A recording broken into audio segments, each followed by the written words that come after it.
इस समय भारत में, आवाज आ रही है मेरी, इस समय भारत में 10 करोड़ से ज्यादा लोग किसी ना किसी तरीके की बेरोजगारी से जूझ रहे हैं। 2 करोड़ से ज्यादा लोगों की नौकरियां केवल और केवल इस कोरोना के टाइम में गई। 50 लाख से ज्यादा लोगों की नौकरियां केवल और केवल इस जुलाई के महीने में गई। अगर मैं कहूं कि चुनाव का नामांकन आज किया जाए, 2 साल बाद चुनाव कराया जाए, 1 साल बाद चुनाव का रिजल्ट आए और चुनाव में गड़बड़ी के कारण 3 साल कोर्ट में मुकदमा चलता रहे और उसके बाद कोर्ट उस चुनाव को निरस्त कर दे, तो सरकार में बैठे लोगों को और नेताओं को कैसा लगेगा? जो आपको फील होगा, सेम ऐसा फील इंडिया का हर एक स्टूडेंट, कॉम्पिटिटिव एग्जाम की तैयारी करने वाला, चाहे वो रेलवे की तैयारी करता हो, चाहे एसएससी की तैयारी करता हो, चाहे आरआरबी की तैयारी करता हो, एनटीपीसी की तैयारी करता हो, डेली ये गम लेके जीता है। आज हमारे देश का जो सबसे बड़ा मुद्दा है वो केवल और केवल बेरोजगारी है।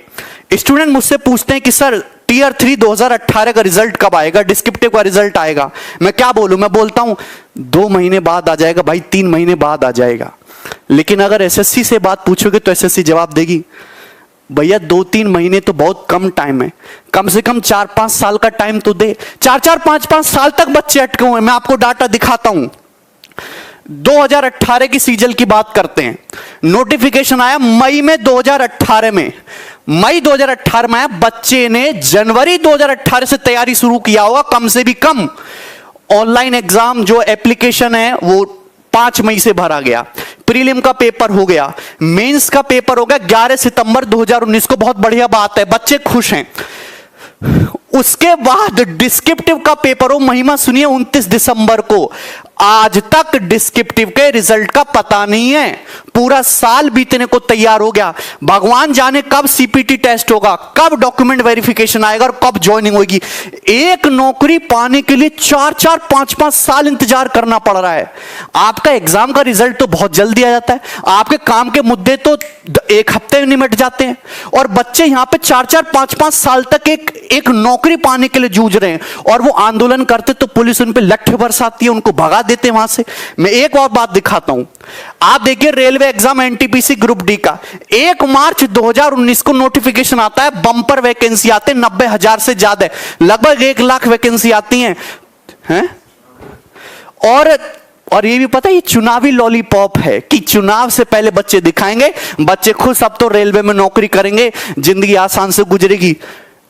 2.5 करोड़ से ज्यादा फॉर्म उसमें जाते हैं।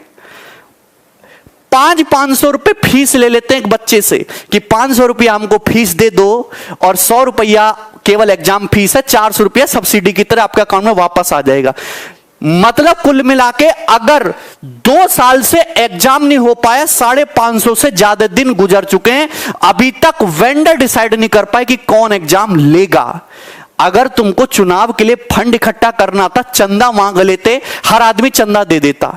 इतना बड़ा धोखा इस गवर्नमेंट ने किया है ना हम लोगों के साथ, और मीडिया इसको दिखाने के लिए तैयार नहीं है। सुबह से शाम तक एक ही न्यूज दिखाते रहेंगे। 2 बातें 24 घंटे में सर्कुलेट करके वही बताते रहेंगे। एक इधर से बताएगा, एक ऊपर से बताएगा, एक नीचे से बताएगा। बोलना कुछ है नहीं इन लोगों को।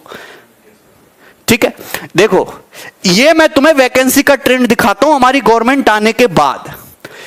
आपको दिखाई दे रहा है साफ साफ। एसएससी सीजीएल 2012 में 16,000 वैकेंसी। आप देखिए गिरावट किस तरीके से होती है। 13 में 16,114, 2014 में आते ही 15,000, 2015 में 8500, 16 में 10,000, 17 में 8,000, 11,000 और ये 8,000। मतलब वैकेंसी आधी हो गई और एग्जाम क्लियर करने का समय दुगना हो गया। आईबीपीएस पीओ की वैकेंसी देखो 2013 से लेकर 2020 तक, अरे 21,000 वैकेंसी से 1200 वैकेंसी तक गिर गए तुम। और लोग कहते हैं वाह मोदी जी वाह। हम नौकरी की बात करते हैं तो कुछ लोग कहते हैं, गवर्नमेंट के सपोर्टर कहते हैं, इस साल नौकरी मांग रहा है, ये एंटी नेशनल है, अर्बन नक्सल, इससे हिंदू खतरे में, इसको जेल में डालो। भैया हम नौकरी मांग रहे, जो भी मुद्दे हैं आप करते रहो साइड बाई साइड, हम एंटी नेशनल नहीं है। राजद्रोह और देशद्रोह में बहुत फर्क होता है मेरे भाई। हमको नौकरी चाहिए। एक जो बेरोजगार युवा होता है उसकी बहुत छोटी सी दुनिया होती है। वो लाख करोड़, 2 लाख करोड़, 3 लाख करोड़ के फंडे में नहीं घुसता। 35,000 40,000 रुपए उसके महीने की तनख्वाह आनी चाहिए, उसके घर में रोटी बननी चाहिए शाम से, है ना, आराम से। उसके पास इतने ही सपने होते हैं। इस सपनों को उससे छीनने की कोशिश मत करो भाई। और गवर्नमेंट ने ये अभी लॉलीपॉप दे दिया आपको सीईटी का, कितनी भी अच्छी योजना सही, इसका कोई फायदा नहीं है। हमें सीईटी नहीं चाहिए, हमें एक ऐसा कमीशन चाहिए जिससे एग्जाम जल्दी हो। 1 से 1.5 साल में सारी प्रक्रिया खत्म करके हमारे हाथ में नौकरी और तनख्वाह दे, हमें ऐसा कमीशन चाहिए। सीईटी से बढ़िया यह होता कि जिन बच्चों का सीएचएसएल का पेपर अटका हुआ है, एनटीपीसी आरआरबी अटका हुआ है, एमटीएस लटका हुआ है, सीजीएल मेंस नहीं हो रहा टाइम से, आने वाले पेपरों का कुछ आता पता नहीं है, कि इन रुके हुए पेपर को जल्दी करा के बच्चों की ज्वाइनिंग दे। आपके पास पैसा नहीं है देने के लिए, तनख्वाह देने के लिए पैसा नहीं, तो साफ साफ बोल दो कि हम तो भिख मंगे, हमारे पास कुछ नहीं है तुम्हें देने के लिए। आप गवर्नमेंट जॉब खत्म कर दो, आप गवर्नमेंट जॉब खत्म कर दो, बाकी 2024 के चुनाव में हम लोग देख लेंगे, हम अपने हिसाब से देख लेंगे तुम्हें। फिर आप कुछ बोलते नहीं हो, सीधा सीधा सब छुपाए चले जा रहे हो। देखिए, ये हर एक स्टूडेंट की लड़ाई है और आपको खुद ही लड़नी पड़ेगी।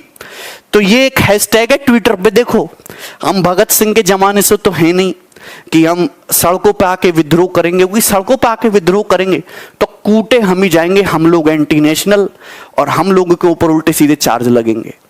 तो हम सोशल मीडिया में बहुत प्यार से और बहुत तमीज से अपनी बात रखेंगे। 1 सितंबर को 11 बजे से हम एक हैशटैग ट्रेंड करेंगे, hashtag SSC declare CGL result. जितने भी स्टूडेंट हैं, सारे के सारे स्टूडेंट, अगर 1 लाख ट्वीट होगा ना, पर डे 15 दिन तक ट्रेंड करेगा। और आप फेसबुक पे, सोशल मीडिया पे आप मेल करो एसएससी को, आप जो भी ऑर्गेनाइजेशन है आप उसको मेल करो, अपने फेसबुक पे शेयर करो, इंस्टाग्राम पे, ट्विटर हैंडल पे, तब जाके कुछ होगा। वरना ये चीजें ऐसी चलती रहेंगी, ये नई नई चीजें आती रहेंगी और बस एग्जाम के टाइम को टाला जाएगा। ठीक है भाई, बस एग्जाम के टाइम को टाला जाएगा और ऐसी कहानी चलती रहेगी आगे तक। ये साल के साल ऐसे ही निकलते जाएंगे और बेरोजगारी का लेवल बढ़ता जाएगा। 10 करोड़ से ज्यादा बेरोजगार हमारे देश में। बहुत सारे लोग आर्ग्यू करते रहे, पॉपुलेशन भी तो बढ़ रहा है, कितना नौकरी देगा सरकार?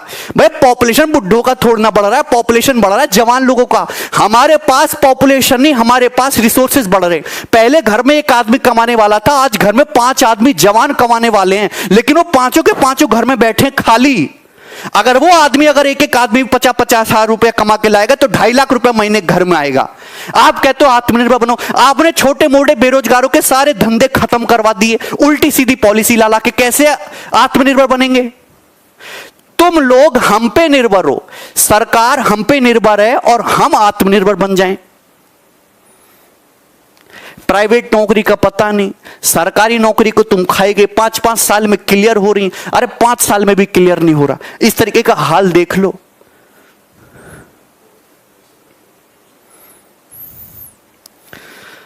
या सुबह से स्टूडेंट का मैसेज आता है, बार बार फोन आता है, कभी कभी तो ऐसे मैसेज भी आते हैं, सर 200 रुपया पेटीएम कर दो, 1000 रुपए सर डाल दो, कोर्स फ्री में दे दो, सर पढ़ना यहां अटके हुए हैं, पिताजी की जॉब चली गई, सर कोई टाइपिस्ट की जॉब दे दो, कंटेंट राइटर की जॉब दे दो। मैं क्या करूं? क्या कर सकते हैं हम? मेरी आप लोगों से हाथ जोड़ के एक ही विनती, कि जितने भी लोग इस वीडियो को देख रहे हैं, जितने भी स्टूडेंट हैं, डेली के डेली ट्विटर पे ट्रेंड कराओ hashtag SSC CGL declare result. और इसके साथ साथ बॉयकॉट मीडिया, बॉयकॉट गवर्नमेंट। आप जो भी आपके मुद्दे, उन मुद्दों को शांतिपूर्वक देश के सामने रखो, तभी आपकी बात सुनी जाएगी। घर में बैठे बैठे तुम्हारी बात कोई नहीं सुनना जाएगा। सरकार को केवल अपने वोट बैंक खोने का डर है, उसके अलावा सरकार को और कोई डर नहीं है। तो उनको वो डर दिखाओ कि अगर ये बहाली नहीं हुई तो 10 करोड़ वोट अगले चुनाव में गए तुम्हारे सड़क पे ले आएंगे, तब तो लोग सुनेंगे, अदरवाइज तुम्हारे मुद्दों को कोई सुनने वाला नहीं है।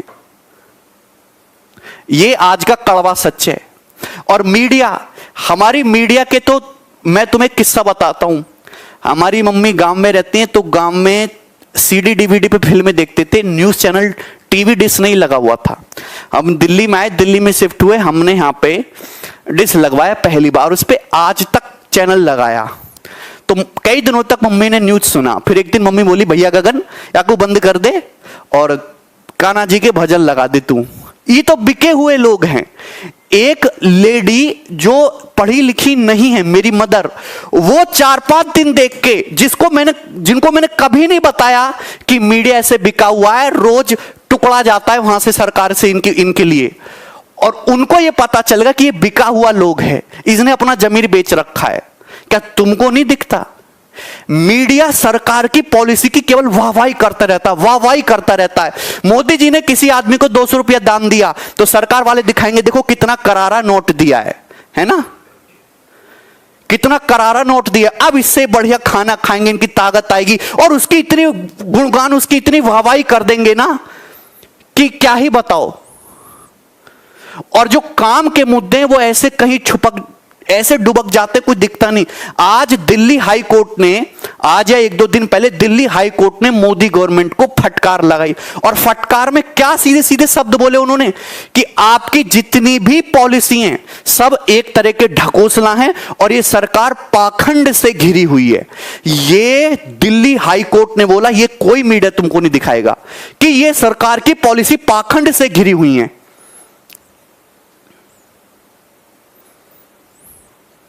मैं क्या बोल सकता हूं?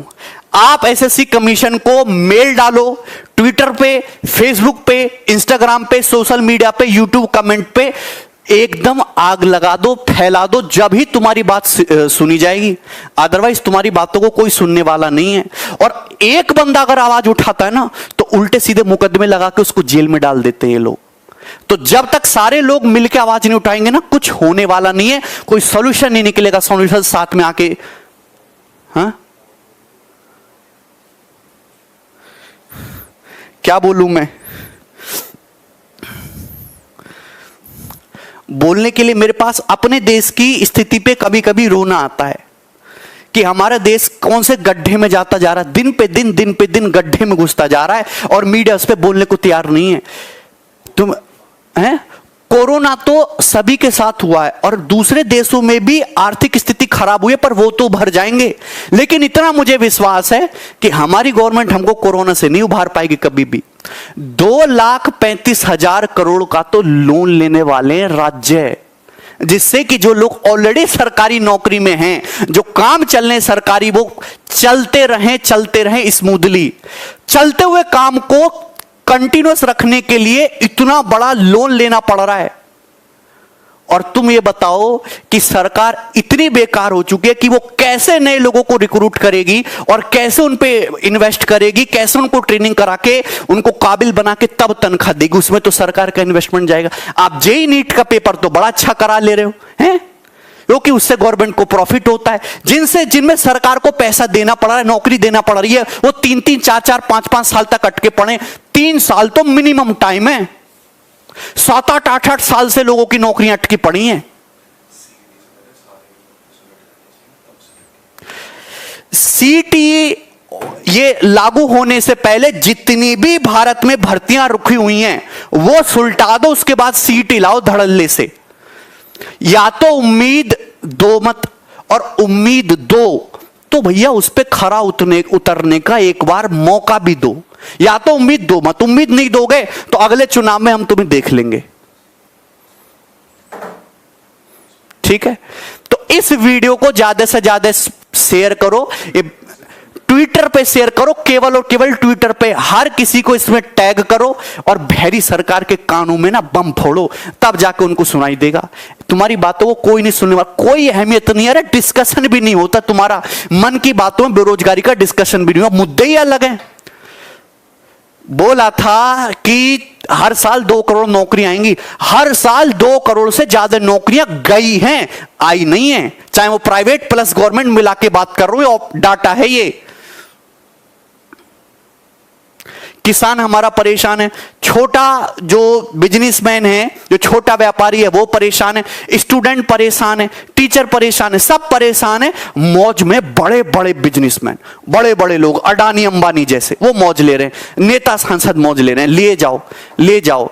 अभी यमराज जब तुमको पकौड़े तलेगा ना तुम्हारे नरक में, जब तुम्हें पता चलेगा, देखना बढ़िया कढ़ाई बनवाई होगी तुमको तलने के लिए। इस वीडियो को मैं यही छोड़ रहा हूं। इच्छा आपकी है। एक साथ अगर 1 करोड़ लोग विद्रोह करेंगे ना, डेली ट्विटर पे आग लग जाएगी, गवर्नमेंट को सुनना ही पड़ेगा। और अगर इससे भी बात नहीं बनती है तो फिजिकल आके एसएससी में ये ऑफिस के सामने जाके बैठेंगे और मैं सबसे आगे रहूंगा। जितना खर्चा होगा, जो भी होगा, मैं करूंगा। मैं बुलाऊंगा लड़कों को यहां पे ट्रेन बुक कर करके। ठीक है।